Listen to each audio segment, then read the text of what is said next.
আসসালামু আলাইকুম।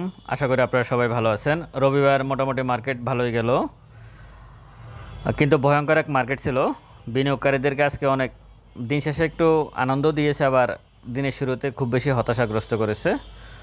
তো আমি আজকে 9টা স্টক নিয়ে আলোচনা করব। ইন্ডেক্সের অবস্থান দেখতেছেন, এখানে প্রায় 100 পয়েন্টের মতো ইন্ডেক্স আপ ডাউন করছে, কিন্তু লেনদেন মাত্র 338 কোটি টাকা। এই বিষয়ে আমি পরে বলতেছি। লেনদেন এত কম, কিন্তু ইন্ডেক্স কেন এতটুকু আপ ডাউন করলো দেখা যাক, সেটা পরে আমি আলোচনা করতেছি সে বিষয়ে। তো প্রথমে আমি যে 9টা স্টক নিয়ে আলোচনা করব। আশা করি যাদের হাতে এই স্টকগুলো আছে তারা কিছুটা হলেও উপকৃত হবেন। প্রথমে যে স্টকটা নিয়ে কথা বলতে চাচ্ছি, রূপালী ব্যাংক। এই স্টকটা নিয়ে আমি অনেক ভিডিও দিয়েছি, অনেকবার ভিডিও দিয়েছি।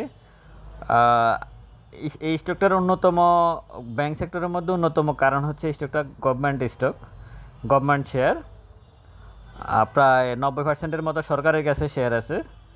তো এই স্টকটা আজকে 5-6% মতো বেড়ে গেছিলো। একটা সময় গিয়ে 3% বা 3.5%-এর মতো ক্লোজ করছে। Totally trading stock.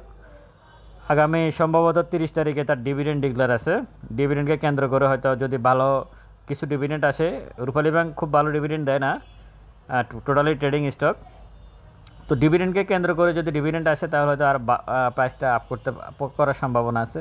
দেখেন, ট্রেডিং স্টকগুলো কিন্তু ইন্ডেক্সের সাথে অনেক মিল আছে, সেটা আমি পরবর্তী ইন্ডেক্স কী বলে স্টকগুলো দেখালে আপনারা বুঝতে পারবেন।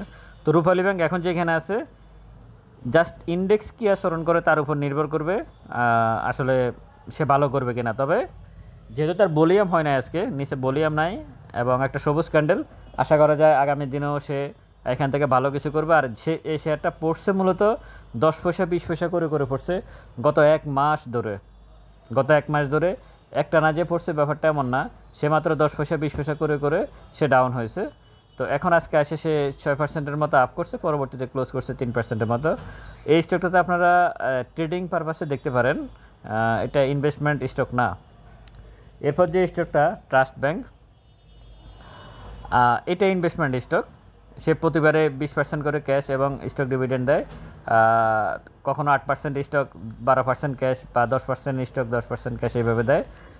তারও ভলিউম না, টোটালি ভলিউম না, আপনারা দেখতে পাচ্ছেন শেয়ারগুলো কোনো ভলিউম হচ্ছে না।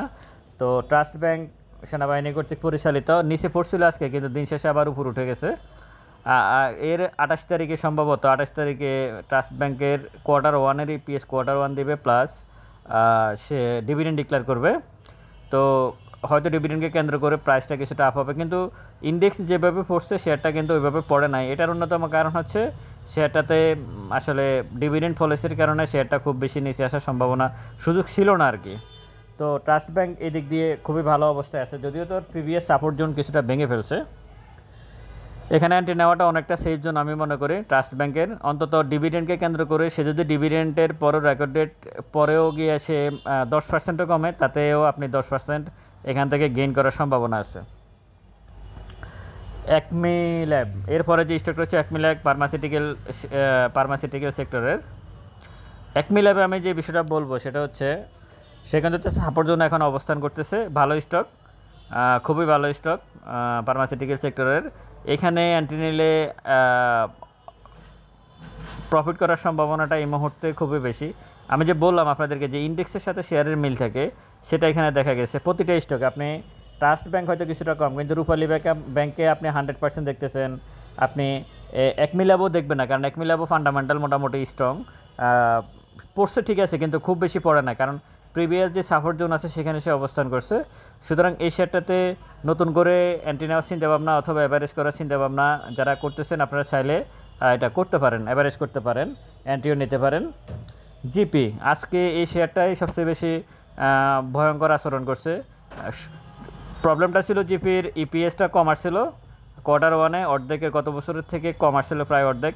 এটাকে কেন্দ্র করে সেই ইন্ডেক্সকে প্রায় 7-8 পয়েন্টের মতো মাইনাস করে রাখছে।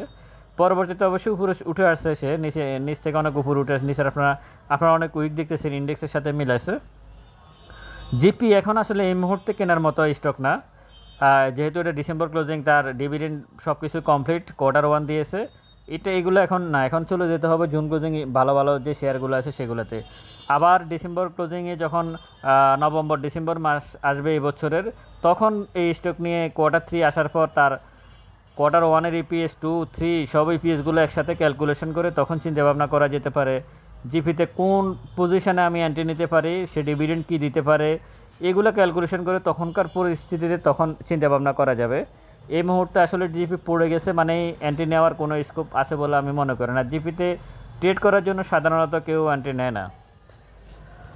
এরপর যে স্টকটা ডোমিনেজ স্টিল ট্রেডিং শেয়ার, ওই যে রূপালী ব্যাংকের মতোই আপনারা দেখতেছেন, ইন্ডেক্স পজিটিভ, সেও পজিটিভ, আবার ইন্ডেক্স নেগেটিভ, এরা নেগেটিভ হয়ে যায়।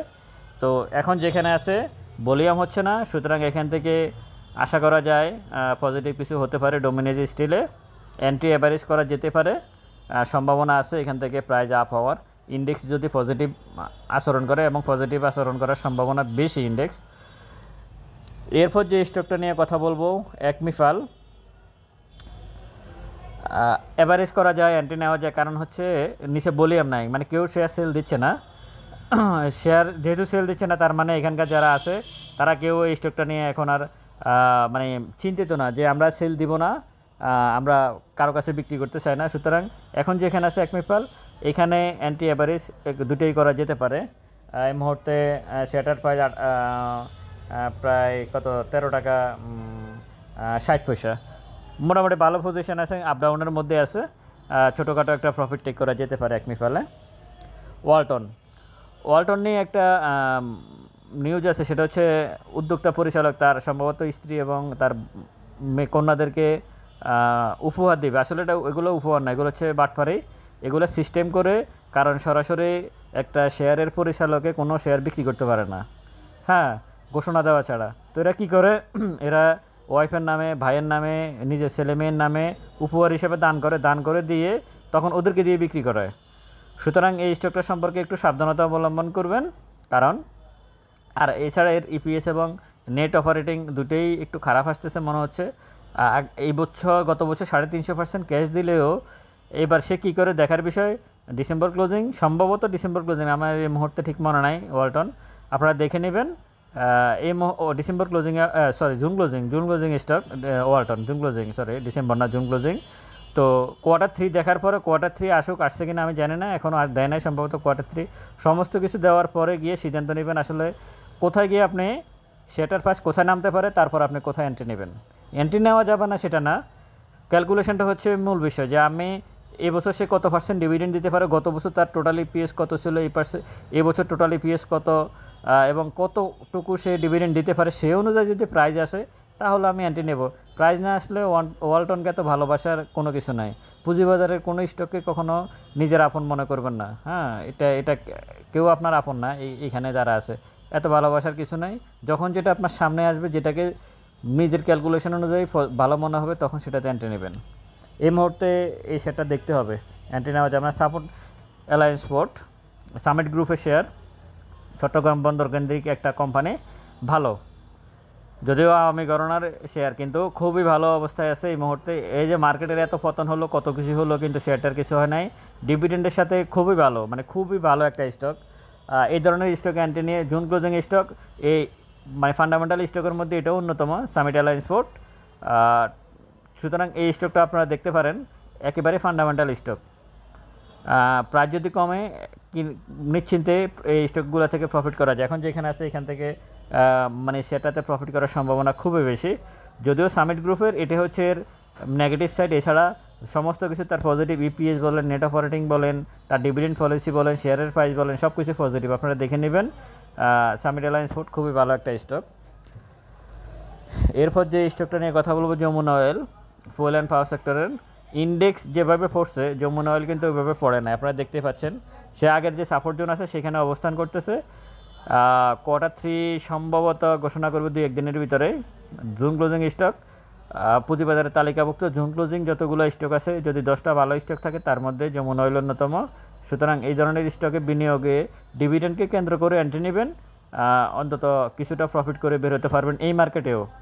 আর মার্কেট ইন্ডেক্স যেদিকে যাক, এই ধরনের শেয়ারে কিছু যে হয় না, এটা সবচেয়ে বড় প্রমাণ। ইন্ডেক্সের গ্রাফসের সাথে যমুনা অয়েলের গ্রাফস মিলিয়ে নেন, তাহলে উত্তরটা পেয়ে যাবেন। এন্ট্রি এভারেজ সব কিছু এই মুহূর্তে এই শেয়ারটাতে করা যায়। তবে Q3 ইপিএসটা দেখে নিলে খুব বেশি ভালো হয়। আস্তে আস্তে আপনারা যমুনা অয়েলের এই স্টকটাতে এন্ট্রি নিতে পারেন। এই 9টা স্টক নিয়ে আমি আলোচনা করলাম, আর সম্ভবত কোনো স্টক নাই। এখন আমি যেটা বলতে চাচ্ছি সেটা হচ্ছে সমস্ত স্টক আপনারা যারা এন্ট্রি নেবেন, আপনারা আপনাদের নিজ দায়িত্বে এন্ট্রি নেবেন। আমার কথায় অথবা আমার কথার উপর ভিত্তি করে আপনারা কোনো শেয়ার বাই সেল করবেন না। এটার জন্য আমি অথবা আমার চ্যানেল কোনোভাবে দায়ী নয়। আর একটা বিষয় আমি বলছিলাম যে আমি একটা বিষয় কথা বলবো ইন্ডেক্স নিয়ে। ইন্ডেক্সের ব্যাপারটা হচ্ছে কি, ইন্ডেক্স আজকে প্রায় 100 পয়েন্টের মতো আপ ডাউন করছে। 100 পয়েন্টের মতো আপ ডাউন করছে ইন্ডেক্স। 50 পয়েন্ট কমে গেছিলো একবার, আরেকবার 50 পয়েন্ট বেড়েছে। এটা নিয়ে আমি আসলে আগামীকাল পুঁজিবাজার কেমন যেতে পারে ওই ভিডিওটা যখন করব ওখানে বিস্তারিত ব্যাখ্যা দেবো। ইন্ডেক্স এত আপ ডাউন করলো 100 পয়েন্টের মতো, কিন্তু লেনদেন হলো মাত্র 338 কোটি টাকার। এই বিষয়টা নিয়ে আমি একটু কথা বলতে চাচ্ছি। কিছুক্ষণ পর আমি যে ভিডিওটা দেবো সেখানে আপনারা শুনবেন। ভালো থাকবেন সবাই। ভিডিওটা ভালো লাগলে শেয়ার করবেন। আসসালামু আলাইকুম।